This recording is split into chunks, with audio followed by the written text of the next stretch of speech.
মাখনা রায়তা কত সহজে একটা অসাধারণ রেসিপি, সঙ্গে থেকে দেখতে থাকো। মাখনা রায়তা, তার জন্য আমি দই ফেটিয়ে নিচ্ছি। মাখনা কতটা, রায়তা আমি কতটা বানাবো সেই বুঝে আমি দই নিয়েছি।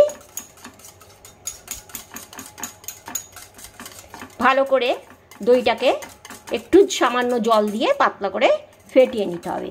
এবার ফেটানোর সময় আমি এই দইটার মধ্যে দিয়ে দেবো বিট লবণ, আর আমরা যে সাদা লবণ ব্যবহার করি রান্নাতে সেই লবণ, আর দেব চিনি, যাতে চিনিটা গুলে যায় দইয়ের মধ্যে, সেই জন্য আমি চিনিটা দিয়েই একেবারে দইটাকে ফেটিয়ে রেখে দিই।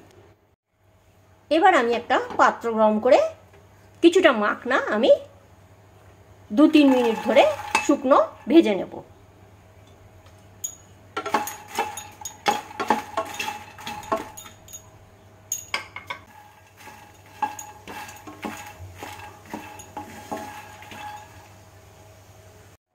আমার মাখনাগুলো ভাজা হয়ে গেছে। এবার আমি এটাকে নামিয়ে নেব। এবারে আমি যে দইটা জল দিয়ে লবণ আর চিনি দিয়ে ফেটিয়ে রেখেছিলাম সেটার মধ্যে মাখনাটা দিয়ে দেব। এবার দেব সামান্য হিং,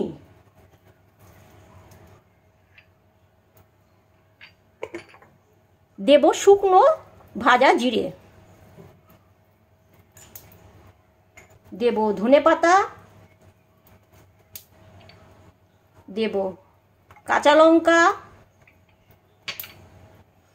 গোলমরিচের গুঁড়ো, সব শেষে চাট মশলা।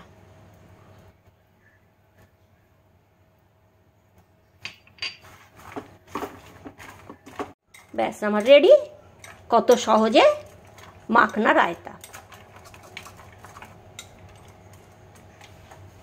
বাড়িতে বানাও আর কমেন্টে লিখে ফেলো অপূর্ব।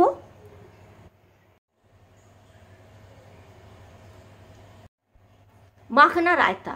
ওয়াও!